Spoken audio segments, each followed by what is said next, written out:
Aqui começa o Caminho Niemeyer, um dos cartões postais da cidade de Niterói. O Caminho Niemeyer é um conjunto de equipamentos culturais e centro cultural de grande valor arquitetônico projetados pelo arquiteto Oscar Niemeyer nos bairros litorâneos da cidade. Esse complexo se estende por 11 quilômetros ao longo da orla, pegando do centro à zona sul. Ele começa ali no terreno do aterro da Praia Grande no centro e vai até o bairro de Charitas.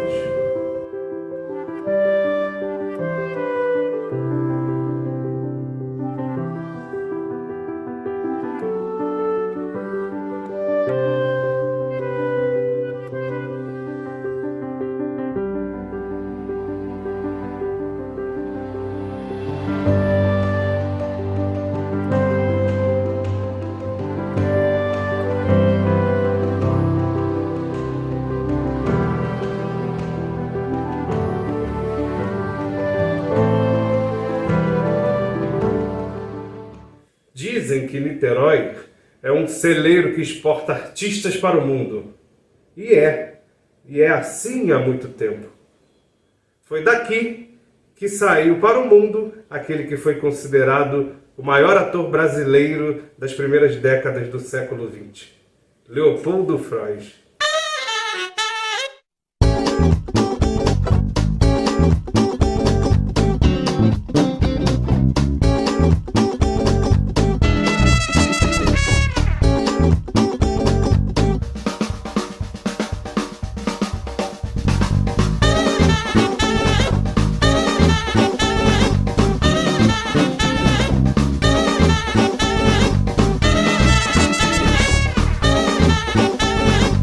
Coincidentemente ou não, ali, bem em frente, se iniciou o caminho do Dr. Leopoldo. Sim, no número 2 da Rua de São Francisco, hoje Rua Saldanha Marinho. Nasceu em 30 de setembro de 1882 o ator, galã, grande comediante, autor, diretor, produtor, letrista, doutor em Direito, o multifacetário niteroense Leopoldo Constantino Frois da Cruz.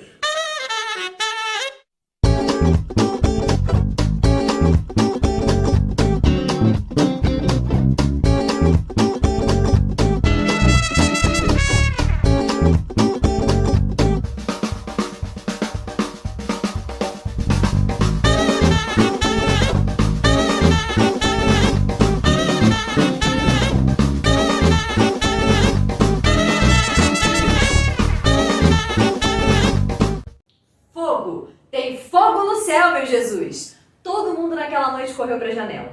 Mas o que se passava no céu naquele momento era um grande cometa.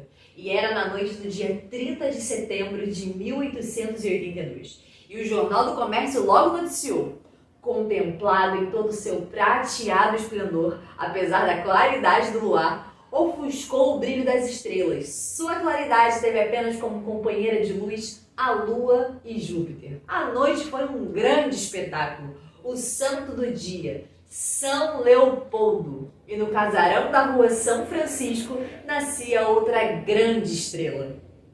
A casa ficava aqui, mas o progresso veio e com ele o aterro da requintada Rua da Praia. E vale lembrar que a elite emergente, a burguesia de uma nova província, vivia bem ali, no entorno da Catedral de São João Batista. O grande comércio, cafés, clubes dramáticos, os passeios, enfim, o fervo daquele Niterói era ali.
Leopoldo nasceu em berço esplêndido.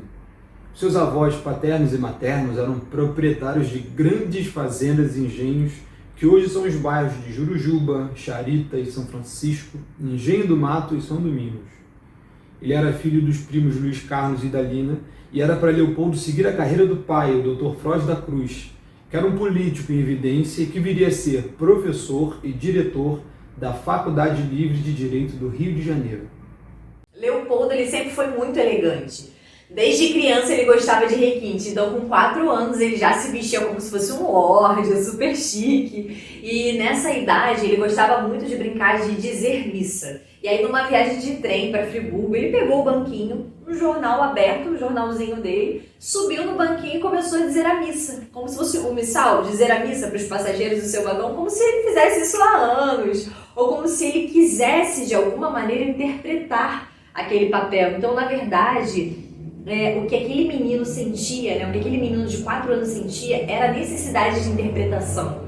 Sabe essa necessidade que o artista tem de interpretar papéis, de criar papéis? Ele já sentia, já estava na veia dele. A primeira vez que ele pisou no palco foi para participar da encenação de A Moreninha, de Joaquim Manuel de Macedo, no Teatro Fênix Niteroense, situado nas esquinas das ruas Del Rey e Rua do Imperador, que hoje são a Visconde do Uruguai e Marechal Deodoro. O evento beneficente promovido pela família Froz era um benefício da viúva do autor, que o Dr. Froz da Cruz descobriu numa viagem a Itaboraí estar vivendo em pobreza. Para a família foi fácil organizar o evento, afinal, contatos não faltavam. Foi uma noite de gala. Os pequenos irmãos foram convidados para participar da manifestação em cena aberta. E quando perguntaram o que mais tinha agradado, Leopoldo respondeu: foi ter visto o pano pelo avesso. Pronto, já era um caminho sem volta. E em 1890 a família se mudou para a Rua da Praia, número 49, onde hoje é a Rua Visconde do Rio Branco, no 123. Um palacete, né? Era quase todo um quarteirão. 2 salões imensos, várias salas e saletas, 9 quartos na casa, um monte de janela, portas de quintal, adega, um chalé imenso no meio do terreno, pomar, chafariz, enfim. E na Copa foi improvisado o primeiro teatro de Leopoldo Froz, tendo a saleta como plateia e nos portais um pano de boca feito com lençóis, super improvisação. E era um auê aquela Copa depois de jantar, ou como se dizia na época, um bochicho. Leopoldo era o responsável pela direção das apresentações. É claro, e distribuía as outras funções entre seus amiguinhos e irmãos. Leopoldo era bem genioso, mas isso a gente vê mais adiante. Às vezes aconteciam umas brigas entre equipe e elenco e eles juravam que nunca mais brincariam uns com os outros. Mas, na hora de ir embora, já combinavam de chegar mais cedo no dia seguinte. Coisa de criança. Ou melhor, coisa de gente de teatro. Em setembro de 1893, lá para o dia 6, foi declarada a Revolta da Armada. Na Baía de Guanabara, bem em frente à Rua da Praia, a esquadra se movimentava, os navios tomavam posições com ordens e contra-ordens e acharam bandeira branca, que era o sinal de revolta. E no dia 7, ao escurecer, teve muito tiro na Ponta da Armação. A família se trancou toda em casa e mais tarde, mesmo com silêncio, dentro da casa, estava todo mundo em pânico. Dr. Froz ele decidiu transportar a família para São Domingos, na casa da tia e da sogra, que era a Dona Carolina, e eles fugiram pelos fundos ali, debaixo dos bombardeios. A mãe de Leopoldo, grávida, levava inúmeros sustos e desmaiou. Na casa da sogra também não estavam resguardados, porque ficava entre 2 fortalezas.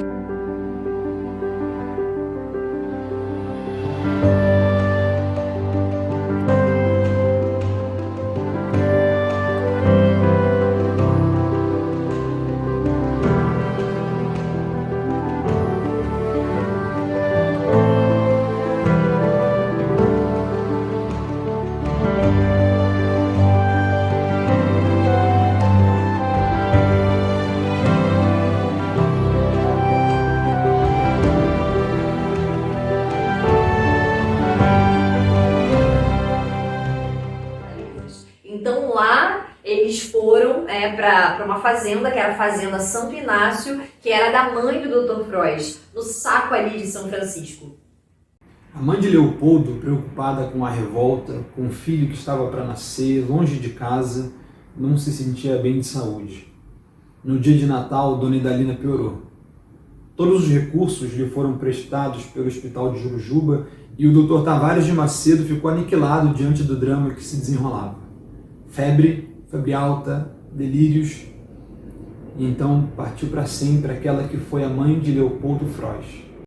Aos 11 anos de idade, o menino Leopoldo ficou órfão. A revolta continuava crescendo cada vez mais, tirando muitas vidas. No dia 9 de fevereiro, Niterói foi atacada. Um tremendo bombardeio, devastador.